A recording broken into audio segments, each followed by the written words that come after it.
오늘의 말씀 디모데전서 2장 1절부터 15절 말씀. 하나님 아버지, 목요일 아침 이 시간에도 주님의 은혜를 함함으로 주 앞에 나오게 하시니 감사합니다.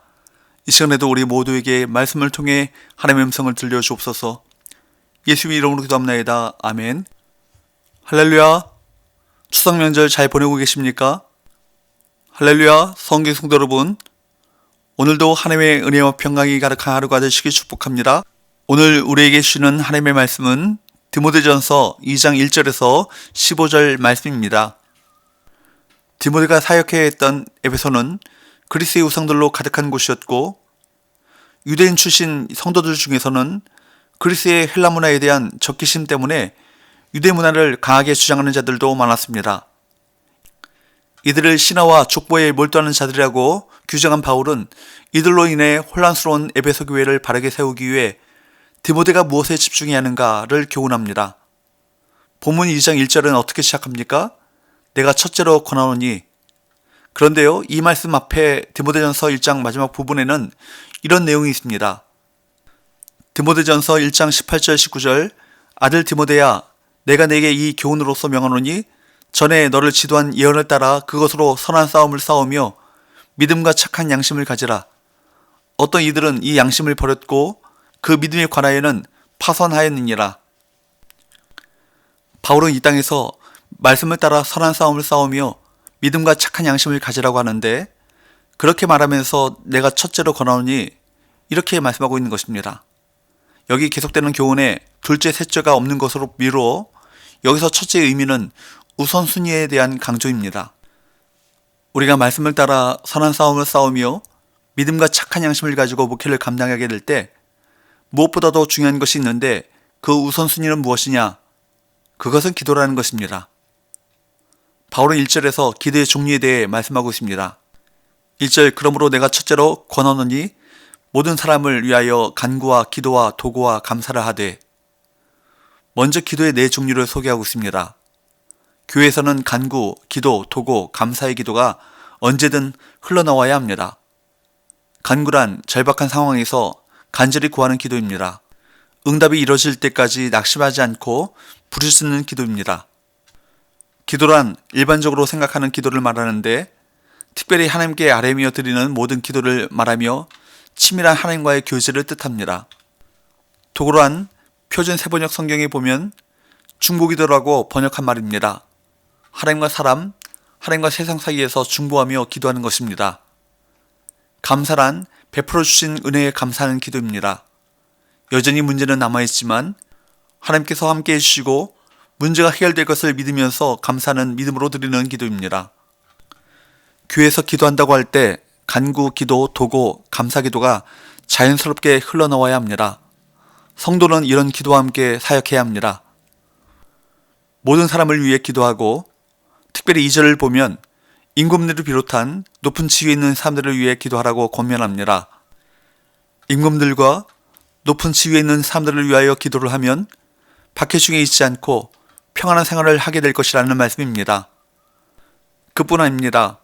3절에 보면 이 기도는 하나님 앞에 선하고 받으실 기도이며, 4절에 보듯이 궁극적인 이 땅을 향한 하나님의 목적, 즉 모든 사람이 구원받으며 진리를 아는 것에 이르도록 해야 한다는 것입니다. 살아가면서 나 자신, 내 가족, 내 교회만 생각하고 있지 않습니까? 그렇게 기도하는 내용이 너무나도 협소합니다. 하나님께서는 그분이 가장 원하시는 모든 사람의 구원을 위해 성도들이 가장 우선적으로 기도하기를 원하십니다. 하나님께서는 우리뿐 아니라 그 누구도 죄로 인해 하나님께 심판받는 것을 원하지 않으십니다. 우리의 시야를 더 넓혀야 합니다. 우리 기도로 온 인류를 품어야 합니다. 5절에서 7절, 하나님은 한 분이시요 또 하나님과 사람 사이의 중보자도 한 분이시니 곧 사람이신 그리스도 예수라. 그가 모든 사람을 위하여 자기를 대속물로 주셨으니 기약이 이르러 주신 증거니라. 이를 위하여 내가 전파하는 자와 사도로 세움을 입은 것은 참말이요 거짓말이 아니니 믿음과 진리 안에서 내가 이방인의 스승이 되었노라. 하나님께서는 모든 사람이 구원받을 수 있도록 길을 열어주셨습니다. 한 분 하나님과 사람 사이에 한 분 중보자이시며 사람이신 예수님을 세워주셨습니다. 하나님은 그 예수님을 모든 사람을 위해 대속물로 주심으로 하나님의 구원을 이루셨습니다. 따라서 모든 죄인이 하나님의 구원을 받을 수 있는 길을 예수님의 십자가를 통해 마련하신 것입니다. 하나님의 완성하신 이 복음을 듣고 나오는 모든 사람은 구원을 받습니다. 그리고 7절에서 사도 바울은 이 증거 사역을 위해 자신이 세워졌음을 강조합니다. 사도 바울은 참말이요 거짓말이 아니니 이와 같은 관용구를 사용해 자신의 사도직을 강하게 변호하고 있습니다. 그 이유는 바울의 사도권을 인정하지 않고 비판하는 대적들이 당시에도 많았기 때문입니다. 그러므로 모든 사람이 구원을 받기 위해 어떻게 해야겠습니까? 8절 그러므로 각처에서 남자들이 분노와 다툼이 없이 거룩한 손을 들어 기도하기를 원하노라. 사도 바울은 남자들이 거룩한 손을 들고 기도하기를 원한다고 말씀합니다. 싸움과 갈등은 남성만의 문제는 아니죠. 여성의 세계에서도 늘 문제입니다. 사실 죄인인 인간의 보편적인 문제입니다. 그러나 특히 남성들의 싸움은 더 공격적이고 집요하고 파괴적입니다. 교회 안에서도 신자들이 서로 갈등하고 다투기도 합니다. 당시 그리스 로마의 에베소에서도 이것이 큰 문제가 되었습니다. 분노와 다툼과 대조되는 것이 거룩함입니다.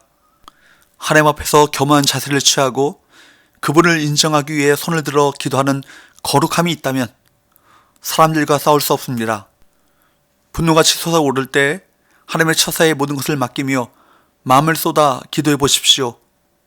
싸움이 발생하는 교회, 부서, 목장, 전도의 기관에서 그렇게 해보십시오. 그래서 하나님께서 그곳을 다스리신다면 교회는 화평할 것입니다. 싸움과 분노는 결코 거룩하지 않습니다. 또 8절에 보면 성전이 아니라도 각처에서 기도할 수 있는 거룩한 손이 있음을 가르칩니다. 기도하는 장소가 아니라 언제 어디서든 하나님께 기도하는 것이 중요함을 강조하는 것입니다. 9절 10절을 보면 여자 성도들에게는 힐압의 외모 지상주의 풍조를 버리고 선한 행실을 보이라고 가르칩니다. 그리고 11절 12절을 보면 바울은 당시 교회의 상황을 고려해 여자들에게 일체의 순종함으로 조용히 배우라고 하고 여자가 남자를 가르치고 주관하지 못하게 합니다. 바울은 13절 14절에서 뱀의 꼬임에 여자가 먼저 넘어갔음을 이야기하면서 여자 성도들이 거짓 교훈을 철저히 경계함을 교훈합니다. 또한 15절에서 정숙하게 행하며 믿음과 사랑과 거룩함을 추구하면 해산함으로 구원을 얻으리라고 선언합니다. 이러한 11절에서 15절까지의 바울의 권면을 올바르게 이해하기 위해서는 당시 시대 상황을 이해해야 합니다. 당시 에베소는 그리스 신화의 아르테미스 여신, 로마 신화에서는 다이애나 여신이라고 부르죠.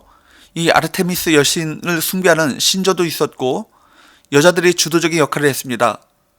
또 그 당시 교회 안에 심각한 피해를 끼쳤던 이단 영지주의에서는 여자들의 결혼과 출산을 포기하라고 요구하기도 했습니다. 이런 왜곡된 가르침과 행동이 있었기에 바울은 여자 성도들에게 믿음과 사랑과 거룩함을 요구한 것입니다. 성도들이 바른 신앙관을 갖추지 못하면 세상의 정치나 문화적 상황, 심지어 이단 사설에 이리저리 휩쓸리게 됩니다. 그러나 우리의 관심은 모든 사람이 구원받기를 원하시는 이 땅을 향한 하나님의 목적에 있어야 할 것입니다. 그래서 그리스 헬라의 문화와 유대교의 율법주의 사이에서 어느 쪽으로도 휩쓸리지 않고 복음의 진리만을 전했던 바울처럼 우리도 세상의 교훈에 휩쓸리지 말고 복음의 진리만을 붙잡고 그 진리를 증거하는 삶을 살아야 할 것입니다. 그럴 때 세상은 우리를 예수님의 제자들로 인정할 것입니다. 기도합시다. 하나님 아버지, 모든 사람이 구원을 받기를 원하시는 하나님의 뜻을 따라 모든 사람을 위해 기도하게 하시고 모든 사람이 구원 얻도록 복음 증거하는 사명을 충성스럽게 감당하게 하여 주옵소서. 예수님 이름으로 기도합나이다. 아멘.